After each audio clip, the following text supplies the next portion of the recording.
Hello friends, कैसे हैं आप सब। Welcome back to my channel.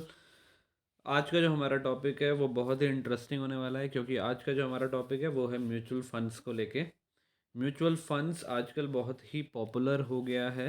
बहुत सारे लोग हैं जो इसमें इन्वेस्ट कर रहे हैं, लेकिन आज भी बहुत बड़ा शेयर ऑफ हमारा पॉपुलेशन है जो कि म्यूचुअल फंड्स में इन्वेस्टमेंट से डरता है, म्यूचुअल फंड्स में इन्वेस्टमेंट नहीं करता है। तो आज का जो हमारा क्लास है वो फोकस करेगा म्यूचुअल फंड्स क्या है, उसको डिटेल में हम समझेंगे। क्यों लोग म्यूचुअल फंड्स में इन्वेस्ट कर रहे हैं, क्या क्या बेनिफिट्स हैं। तो चलिए शुरू करते हैं आज की हमारी क्लास बिना किसी देरी के। सबसे पहले हम ये जान लेते हैं कि म्यूचुअल फंड्स क्या है।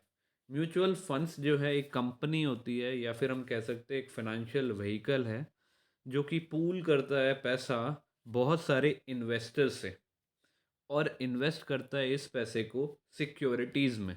जैसे कि स्टॉक्स में इन्वेस्ट करता है, बॉन्ड्स में इन्वेस्ट करता है, शॉर्ट टर्म डेट्स में इन्वेस्ट करता है। एग्जाम्पल के तौर पे ले लेते हैं, लेट्स से एबीसी एक कंपनी है म्यूचुअल फंड्स की। वो थाउजेंड्स ऑफ रिटेल इन्वेस्टर्स जैसे आप और मैं, ठीक है, इंस्टीट्यूशनल इन्वेस्टर्स जो बड़ी बड़ी कॉरपोरेट्स होते हैं, कंपनीज होती हैं, वो भी म्यूचुअल फंड्स में इन्वेस्ट करती हैं। तो उनका जो फंड है, ठीक है, वो सारा का सारा फंड वो पूल करते हैं और फिर वो सिक्योरिटीज़ में इन्वेस्ट करते हैं, स्टॉक्स में, मतलब डिफरेंट कंपनीज, वेरियस कंपनीज के शेयर्स परचेज करते हैं, उसमें वो इन्वेस्ट करते हैं। बॉन्ड्स में इन्वेस्ट करते हैं, जैसे गवर्नमेंट बॉन्ड्स हो गए, कॉरपोरेट बॉन्ड्स हो गए, ठीक है, ट्रेजरी बिल्स हो गए, उसमें भी इन्वेस्ट करते हैं। अब जो म्यूचुअल फंड्स होते हैं वो प्रोफेशनली मनी मैनेजर्स जो है वो उनको डील करते हैं, जो प्रोफेशनल मनी मैनेजर्स होते हैं। अब आप और मैं अगर मार्केट में जाते हैं, ठीक है, और लेट्स सपोज कि हमारे पास 50,000 रुपये हैं, ठीक है, और कोई एक कंपनी है जिसका शेयर 500 रुपये का है, ठीक है, तो हम मैक्सिमम उसके 50,000 रुपये में कितने शेयर्स खरीद पाएंगे? सिर्फ 100 शेयर्स खरीद पाएंगे, ठीक है। लेकिन म्यूचुअल फंड्स के थ्रू आप उसी 50,000 रुपये से वेरियस कंपनीज में जिनका प्राइस जो है, फंड शेयर प्राइस जो है वेरी कर रहा है, उसमें आप इन्वेस्ट कर सकते हैं। लेकिन उस इन्वेस्टमेंट के लिए आपको एक प्रोफेशनल चाहिए जो कि 20 या 30 साल से मार्केट में हो, ठीक है, और जो कि समझता हो कि किसी कंपनी की ग्रोथ पोटेंशियल क्या है, किसी कंपनी में रिस्क क्या है, ठीक है, उसको समझने के बाद ही आप उसमें इन्वेस्ट करेंगे। तो आप अकेले जो है अपना पोर्टफोलियो नहीं बिल्ड कर सकते हैं, उसमें बहुत टाइम चाहिए, उसमें बहुत मनी चाहिए, बहुत रिसर्च चाहिए। तो ये जो प्रोफेशनल मनी मैनेजर्स होते हैं, ये बहुत ही एक्सपीरियंस पीपल होते हैं, इन्वेस्टमेंट बैंकर्स होते हैं, जो कि काफ़ी समय से मार्केट को एनालाइज कर कर रहे होते हैं। ये किसी भी स्टॉक को पहले एनालिसिस करते हैं और उसके बाद उसमें इन्वेस्ट करते हैं। अब हम ये समझ लेते हैं कि लोग जो है म्यूचुअल फंड्स में इन्वेस्ट कर क्यों रहे हैं, क्यों करते हैं लोग म्यूचुअल फंड्स में इन्वेस्ट। फर्स्ट, प्रोफेशनल मैनेजमेंट, जो कि मैंने अभी आपको बताया है कि जो म्यूचुअल फंड्स हैं, ठीक है, ये एक प्रोफेशनल मैनेजर्स जो होते हैं वो इसमें डील करते हैं। वो लोग जो है पहले मार्केट रिसर्च करते हैं, एनालाइज एनालाइज करते हैं किसी भी कंपनी के अंदर इन्वेस्ट करने से पहले, और फिर जो उस कंपनी में इन्वेस्ट करते हैं ताकि इन्वेस्टर्स का जो मनी है वो ग्रो कर सके। नेक्स्ट है डाइवर्सिफिकेशन। डाइवर्सिफिकेशन का मतलब है कि आप जो है सारे के सारे एग्स किसी एक बास्केट में नहीं रख रहे हैं, आप अपना जो पैसा है वो डिफरेंट डिफरेंट कंपनीज में इन्वेस्ट कर रहे हैं। तो म्यूचुअल फंड आपको यही सर्विस प्रोवाइड करता है। आपका जो अमाउंट है उसको वो किसी एक कंपनी में इन्वेस्ट नहीं करता है, वो हंड्रेड्स ऑफ कंपनीज और इंडस्ट्रीज़ में वो इन्वेस्ट करता है, ताकि जो आपका पैसा है वो अगर कोई एक कंपनी अंडर परफॉर्म भी कर रही है या फेल भी हो गई है तो आपका ओवरऑल पोर्टफोलियो जो है उस पर कुछ खास फर्क ना पड़े। नेक्स्ट है अफोर्डेबिलिटी। अफोर्डेबिलिटी का मतलब है कि आप म्यूचुअल फंड्स के अंदर बहुत ही स्मॉल अमाउंट से भी इन्वेस्टमेंट शुरू कर सकते हैं। आप म्यूचुअल फंड के अंदर मिनिमम 500 रुपीज़ से भी पर मंथ इन्वेस्ट कर सकते हैं और अपना पोर्टफोलियो बिल्ड कर सकते हैं। नेक्स्ट है हमारा लिक्विडिटी। आप जो म्यूचुअल फंड है उसको जो है आप कभी भी सेल कर सकते हैं म्यूचुअल फंड्स को, ठीक है। तो ये हाईली लिक्विड रहते हैं मार्केट में, आप करंट एनएवी के हिसाब से उसको सेल कर सकते हैं। नेक्स्ट हम थोड़ा सा और डिटेल में समझ लेते हैं म्यूचुअल फंड्स के बारे में। अब वैल्यू ऑफ म्यूचुअल फंड्स जो है कंपनी की, वो डिपेंड करती है सिक्योरिटीज़ जो कि उस म्यूचुअल फंड ने जिस भी कंपनीज की में इन्वेस्ट किया है, सिक्योरिटीज़ में इन्वेस्ट किया है, ठीक है, उसकी जो वैल्यू है, ठीक है, उस पर डिपेंड करती है। फॉर एग्जांपल आप समझ लेते हैं एक्स वाई जेड एक म्यूचुअल फंड है, ठीक है, उसने जो है कुछ 10 से 15 बैंक्स में इन्वेस्ट किया है, 10 से 15 आईटी कंपनीज में इन्वेस्ट किया है, ठीक है, 10 से 15 ऑटो कंपनीज में इन्वेस्ट किया है, ठीक है। तो अब मान लेते हैं कि उन्होंने इन्वेस्ट किया स्टेट बैंक ऑफ इंडिया में, एचडीएफसी में, आईसीआईसीआई में इन्वेस्ट किया, ऑटो में उन्होंने बजाज ऑटो में इन्वेस्ट किया है, टाटा मोटर्स में इन्वेस्ट किया है, आईटी कंपनीज में उन्होंने इन्फोसिस में इन्वेस्ट किया है, ठीक है। तो अब जो है जैसे जैसे ये कंपनीज परफॉर्म करेगी, ठीक है, जैसे जैसे कंपनी अपना प्रॉफिट शो करेगी, वैसे वैसे जो आपका म्यूचुअल फंड है उसकी वैल्यू जो है वो बढ़ती जाएगी, नेट एसेट वैल्यू जो है उनकी बढ़ती जाएगी। तो जो वैल्यू होती है म्यूचुअल फंड की वो डिपेंड करती है जो भी सिक्योरिटीज़ में आपने इन्वेस्ट किया है वो कैसे परफॉर्म कर रही है। अगर वो अच्छा परफॉर्म कर रही है तो आपकी वैल्यू जो है वो बढ़ेगी, अगर वो अच्छा परफॉर्म नहीं कर रही है तो आपके म्यूचुअल फंड की वैल्यू कम हो जाएगी।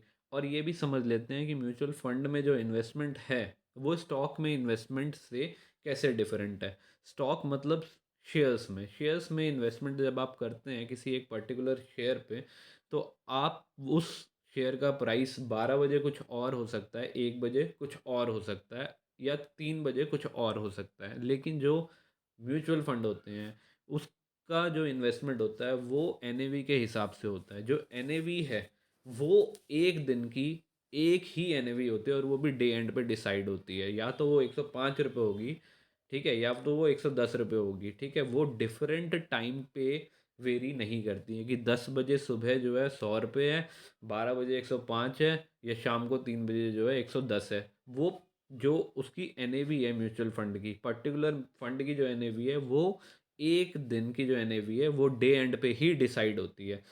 और कभी आप किसी शेयर्स में जब इन्वेस्ट करते हैं तो एक किसी एक पर्टिकुलर कंपनी में इन्वेस्ट करते हैं, मान लीजिए आप आईसीआईसीआई का शेयर खरीद लेते हैं, या एचडीएफसी का शेयर खरीद लेते हैं, या स्टेट बैंक ऑफ इंडिया का शेयर शेयर खरीद लेते हैं, ठीक है। तो एक किसी पर्टिकुलर कंपनी के स्टॉक में आप इन्वेस्ट कर रहे हैं। लेकिन जब आप एक म्यूचुअल फंड में इन्वेस्ट करते हैं तो आप वेरियस कंपनीज में इन्वेस्ट करते हैं, ठीक है, आप हंड्रेड्स ऑफ कंपनीज में उस अमाउंट को इन्वेस्ट करते हैं, ठीक है, और आपको यूनिट्स अलॉट होती है। अब हम थोड़ा सा समझ लेते हैं नेट एसेट वैल्यू जो मैं डिस्कस कर रहा था, ठीक है, वो होती क्या है। नेट एसेट वैल्यू जो होती है वो डिराइव कैसे होती है, ठीक है, ये होती है जो टोटल वैल्यू ऑफ सिक्योरिटी है आपकी पोर्टफोलियो की, जो टोटल वैल्यू ऑफ सिक्योरिटी है उसे जब आप डिवाइड कर देते हैं total outstanding shares of mutual fund, तो आपकी एक वैल्यू निकल के आती है जिसको बोलते हैं नेट एसेट वैल्यू। इसको एक एग्जांपल के तौर पे समझ लेते हैं कि मान लीजिए कि आप जो है आज आपने H D F C growth fund में इन्वेस्ट किया और उसकी जो करंट एन ए वी है, मतलब आप सिंपल समझ लीजिए जैसे शेयर्स में प्राइस होता है वैसे ही जो म्यूचुअल फंड है उसके अंदर एन ए वी होती है। तो मान लीजिए उसका एन ए वी आज है 12 रुपये, ठीक है, आज की डेट पे उसका एन ए वी है 12 रुपये। लेट्स सी कि आपने जो है ना उसको उसमें हर महीने जो है 1,000 रुपये के हिसाब से इन्वेस्ट कर रहे हैं, तो 1,000 रुपये में आपके कितने यूनिट्स आ जाएगी, 1,000 रुपये को डिवाइड कर दो आप 12 से, ठीक है, तो उतनी जो है आपकी यूनिट्स आज की डेट में आपको अलॉट हो जाएगी। लेट्स से कि अगले महीने जो है आपकी जो उसकी एनएवी है वो 13 रुपये हो गई, तो अगले महीने आपको कितनी यूनिट अलॉट हो जाएगी, 1,000 रुपये डिवाइडेड बाय 13, तो उतनी यूनिट अलॉट हो जाएगी। ऐसे करते करते 6 महीने तक मान लीजिए आपकी जो है कुछ 100-200 यूनिट जो है वो एक्यूमुलेट हो गई है।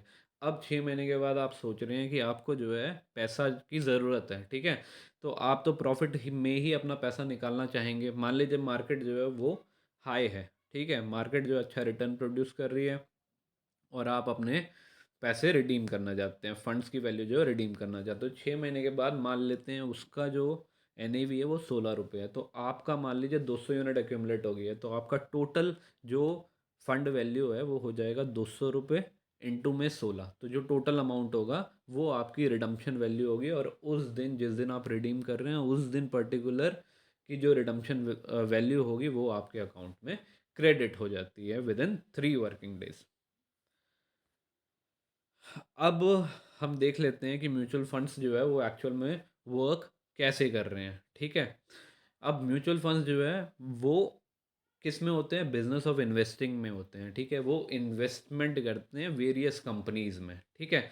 अब इसके अंदर जो है वो रिटर्न्स कैसे दे रहे हैं इन्वेस्टर्स को, इन्वेस्टर्स जो है वो तो प्रॉफिट के लिए ही जाएगा मार्केट के अंदर, ठीक है। म्यूचुअल फंड्स में भी आपका पैसा मार्केट में ही लग रहा है, तो इसमें मेनली 3 तरीके से जो है आपको फंड्स मिलते हैं, ठीक है, मतलब आपको प्रॉफिट मिलता है मेनली 3 तरीके से, ठीक है। एक एक है डिविडेंड पेमेंट, मतलब मान लीजिए कि आपका जो फंड हाउस है या फंड मैनेजर है उसने जो है स्टेट बैंक ऑफ इंडिया में, HDFC में, ठीक है, और ICICI में इन्वेस्ट किया है, ठीक है। मान लीजिए इन्होंने जो है डिविडेंड डिक्लेयर किया, डिविडेंड क्या होता है, पार्ट ऑफ अ प्रॉफिट, उसको एक कंपनी को एक प्रॉफिट होता है, ठीक है, उसका एक पार्ट जो है वो डिविडेंड के फॉर्म में जो है अपने इन्वेस्टर्स में बांटता है, ठीक है। तो एक फंड हाउस ने ICICI, HDFC और स्टेट बैंक ऑफ इंडिया के कुछ शेयर्स जो है वो परचेज करे हैं, ठीक है। अब जब कंपनी जो है डिविडेंड डिक्लेयर करेगी तो उसका जो प्रॉफिट जो डिविडेंड होगा, ठीक है, वो फंड हाउस को जाएगा। अब वो फंड हाउस जो है अब उस डिविडेंड को जो है जितने भी इन्वेस्टर्स हैं उसमें डिस्ट्रीब्यूट कर देगा। तो एक ये होता है कि डिविडेंड जो है जो मिलता है कंपनी को, ठीक है, म्यूचुअल फंड कंपनी को जो डिविडेंड मिल रहा है स्टॉक पे या फिर इंटरेस्ट मिल रहा है बॉन्ड्स पे, जो गवर्नमेंट बॉन्ड्स होते हैं, ठीक है, या कॉर्पोरेट बॉन्ड्स होते हैं, वो इंटरेस्ट पे करते हैं। वो जो इंटरेस्ट है वो फर्दर जो कंपनी है वो अपने इन्वेस्टर्स में डिस्ट्रीब्यूट करती है, ठीक है। तो इस तरीके से जो है ये प्रॉफिट मिलता है इन्वेस्टर को। नेक्स्ट होता है capital gain distribution. Capital gain distribution क्या होता है, लेट्स से कि जो आपकी सिक्योरिटी की वैल्यू है आज, पोर्टफोलियो की वैल्यू है, ठीक है, कंपनी जो फंड हाउस है कंप्लीट, ठीक है, उसका है $100 मिलियन, ठीक है। कल को अगर वो $120 मिलियन हो जाता है और वो उस वैल्यू को रिडीम कर लेता है, तो आपका जो $20 मिलियन का प्रॉफिट हो गया है, ठीक है, उसको बोलेंगे हम कैपिटल गेन, ठीक है। पहले वो $100 मिलियन था, वो $120 मिलियन है, तो जो $20 मिलियन का प्रॉफिट है, ठीक है, उसको हम क्या बोलेंगे, हम बोलेंगे कैपिटल गेन। अब वो जो कैपिटल गेन है वो अपने इन्वेस्टर्स में डिस्ट्रीब्यूट करता है, तो इसको बोलते हैं हम कैपिटल गेन डिस्ट्रीब्यूशन, ठीक है। नेक्स्ट आता है हमारा इंक्रीज्ड NAV। लेट्स सी कि सिक्योरिटी की वैल्यू तो इंक्रीज हो गई है, लेकिन जो है जो फंड हाउस है वो अभी उसे रियलाइज़ नहीं कर रहा, उसको बेच नहीं रहा है, लेकिन इंडिविजुअल इन्वेस्टर्स जो है उसके पास जो है ये पावर होती है कि वो अपने आप उसको करंट NAV पे रिडीम कर सकता है। तो आप, अगर आपकी वैल्यू जो है पोर्टफोलियो की बढ़ गई है तो आप उसे करंट NAV पे रिडीम कर सकते हो। तो इस तरीके से म्यूचुअल फंड वर्क करता है। नेक्स्ट, आप म्यूचुअल फंड को बाय या सेल कैसे कर सकते हैं, और इसकी बाइंग सेलिंग जो है वो स्टॉक से कैसे डिफरेंट होती है, ठीक है। आप म्यूचुअल फंड को डायरेक्टली फंड हाउस से या फिर ब्रोकर से, जो कि फंड हाउस ने अपॉइंट किए होते हैं, उन्हीं से ही बाय या सेल कर सकते हैं, ठीक है। अनलाइक स्टॉक्स, स्टॉक्स जो है इंडिविजुअल इन्वेस्टर बाय या सेल करता है इंडिविजुअल इन्वेस्टर से ही, लेकिन इसके अंदर जो है आपका म्यूचुअल फंड जो है वो बाय या सेल आप करते हैं फंड हाउस से या फिर ब्रोकर से, जो कि अपॉइंट करता है म्यूचुअल फंड, ठीक है। इसलिए जो है जब भी कोई एक नया इन्वेस्टर म्यूचुअल फंड हाउस में इन्वेस्टमेंट करता है, बाय करता है, तो शेयर्स जो हैं वो जनरेट होते हैं, ठीक है ना, वो बढ़ते हैं, ठीक है। लेकिन जो शेयर्स किसी कंपनी के पर्टिकुलर शेयर होते हैं वो फिक्स्ड होते हैं, ठीक है, लेकिन इसके जो शेयर्स होते हैं वो फिक्स्ड नहीं होते हैं, ठीक है। वो इंक्रीज हो जाते हैं जब कोई नए फंड म्यूचुअल फंड के अंदर डालता है। तो आज की जो हमारी क्लास थी वो सिर्फ यहीं तक थी। म्यूचुअल फंड्स जो है बहुत ही डीप टॉपिक है, हम आने वाली क्लासेस में ये समझेंगे कि म्यूचुअल फंड्स जो है वो डिफरेंट डिफरेंट टाइप्स के होते हैं। आपके जो है इक्विटी फंड्स होते हैं, ठीक है, डेट फंड्स होते हैं, ठीक है, इंडेक्स फंड्स होते हैं, ETFs होते हैं, तो इन सब के बारे में हम लेटर ऑन नेक्स्ट क्लास में डिस्कस करेंगे। तो अगर आपको मेरी वीडियो अच्छी लगी हो तो प्लीज़ मेरे चैनल को सब्सक्राइब करिए, मेरी वीडियोस को लाइक करिए, शेयर करिए। Thank you for watching.